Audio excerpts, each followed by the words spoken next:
Ei, enfim, o estudo dos circuitos elétricos depois de toda aquela prévia da eletrodinâmica. Vamos aprender as características das associações série e paralela. Existe uma associação que é chamada por associação mista, como o próprio nome diz, é uma soma de resistores associados em série e paralelo.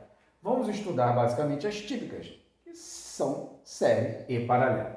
Aqui eu estou ilustrando para vocês uma típica associação em série. Vamos analisar as características. Em verde, os terminais da associação, onde estarão os polos positivo e negativo de uma pilha ou bateria ou uma fonte de tensão constante. 3 resistores R1, R2 e R3. E então vamos, associados em série, então vamos analisar as características dessa associação em série. Primeira característica, a intensidade de corrente elétrica I, que atravessa todos os resistores, será sempre a mesma. Quero dizer, se passa 1 ampere por R1, vai passar 1 ampere por R2, vai passar 1 ampere por R3 e por aí afora. Se você sabe a corrente elétrica que passa pelo primeiro resistor, você vai saber a corrente elétrica que passará pelo último resistor da associação, fechando então o circuito elétrico. Segunda característica, vamos supor que a DDP nos terminais somente do resistor R1 seja de, por exemplo, 10 volts. Vamos supor que a DDP somente nos terminais do resistor R2 seja de 20 volts. E nos terminais do resistor R3 seja de 30 volts. A DDP total da associação será dada pela soma das DDPs ou soma das tensões elétricas nos terminais de cada resistor. Então, a análise matemática que nós vimos ali foi a seguinte: 10 volts para o resistor R1, 20 volts para o resistor R2, 30 volts para o resistor R3. Isso significa dizer que a tensão fornecida ao circuito pela fonte vai ser dada pela soma 10 mais 20 mais 30. Então, no total aqui, teríamos 60 volts. A DDP total é a soma das DDPs ou tensões elétricas em cada um dos resistores. E a última característica interessante numa associação em série de resistores, que você pode trabalhar esse circuito ao invés de 3 resistores, como eu estou apresentando aqui, R1, R2, R3, você pode trabalhar a resistência equivalente do circuito, que é a resistência elétrica única, que substituiria esses 3 resistores, por exemplo, R1, R2 e R3, ou N resistores do circuito. Como faríamos para calcular a REC, a resistência equivalente de uma associação em série? Basta pura e simplesmente somarmos as resistências dos resistores do circuito. Então, no caso, a resistência equivalente desse circuito seria R1 mais R2 mais R3. Analisado então o circuito, vamos às características. Lembrando que falou em série.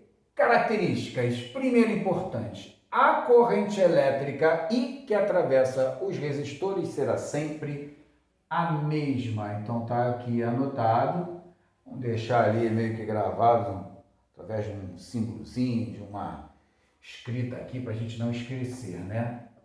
I é a mesma. A corrente elétrica I é a mesma em todos os resistores. A DDP total ou tensão total ou DDP da fonte, DDP total da associação é a DDP fornecida pelo gerador, pela bateria, pela pilha, será dada pela soma das DDPs, soma das tensões nos diversos resistores. 3 resistores R1, R2, R3, seja lá quantos forem, DDP total, soma das DDPs. Então, o 1 mais o 2 mais o 3, eu vou colocar ali, blá, blá, blá, quantos resistores estiverem, então, associados.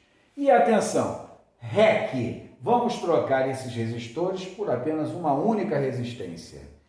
Resistência equivalente do resistor. Como é que a gente calcula a REC? Muito simples. Basta você somar as resistências dos resistores que estejam associados. Aqui no caso R1, R2 e R3, mas ali eu coloquei um blá blá blá. Quantos forem os resistores associados em série?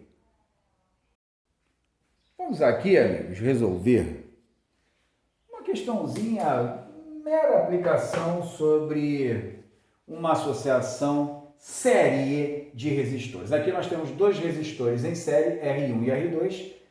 R1, R2 valendo 30 ohm. A corrente elétrica que atravessa resistores associados em série é a mesma. Passa 2 A por R1, passará 2 A por R2. Fique sabendo. A gente já sabe, né, com base na característica, a gente já sabe a corrente que passa ali por R2, tá bom?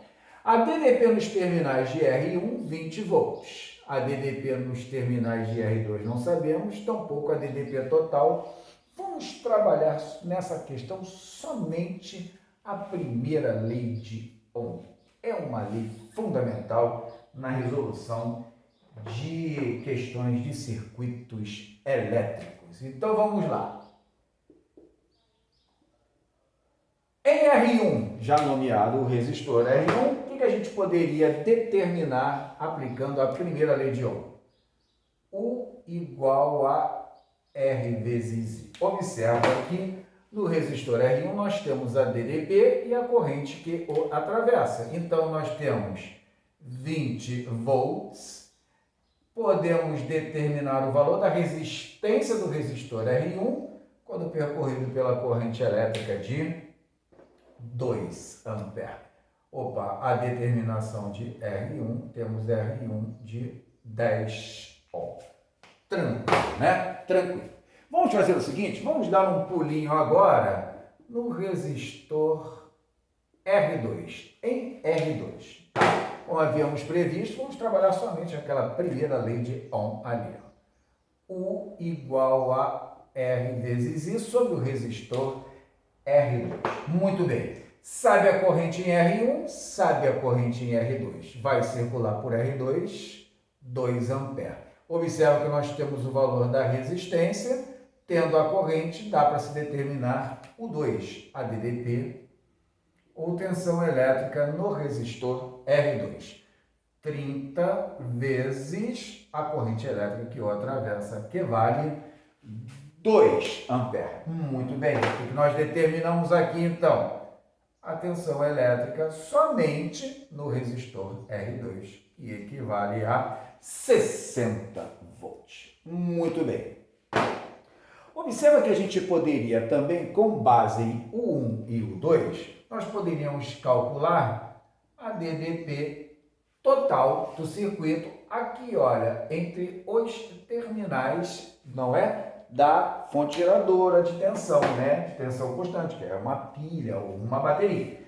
De que maneira nós poderíamos encontrar a DDP total? Nós sabemos que, por características da associação série de resistores, a DDP total é dada pela soma das DDPs nos resistores. Então, dessa maneira, nós poderíamos chegar à seguinte conclusão, que a DDP total, então, será dada por a DDP no resistor R1, que vale 20 volts, mais a DDP no resistor R2, que nós não tínhamos, mas aqui determinamos que é de 60 volts. Muito bem. Verificamos, então, uma DDP total de 80 volts. Muito bem. Outra coisa que a gente poderia determinar nesse circuitinho aqui seria a resistência equivalente do circuito. Como é que nós poderíamos determinar a resistência equivalente do circuito? Para determinarmos a resistência equivalente num circuito em série, o que a gente poderia fazer então? Somar as resistências dos resistores associados, né? Nesse caso aqui, a nossa REC seria a somatória das resistências R1 e R2.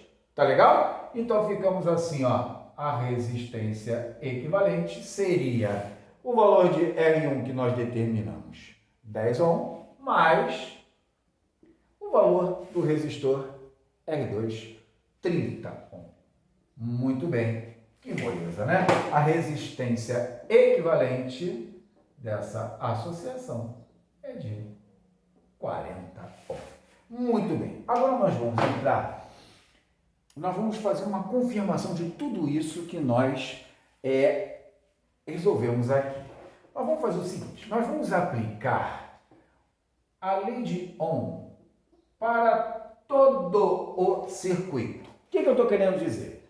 A DDP total do circuito, ela é o produto da resistência do circuito. Como é que se chama, como é que se denomina a resistência do circuito? É a REC, vezes, observa que é a primeira lei de Ohm, vezes a intensidade de corrente elétrica total da associação. No caso, a intensidade de corrente elétrica total é a mesma, né? Em 2 amperes, porque os resistores estão sendo percorridos pela mesma resistência. Olha só que análise legal que nós fizemos aqui. Observa.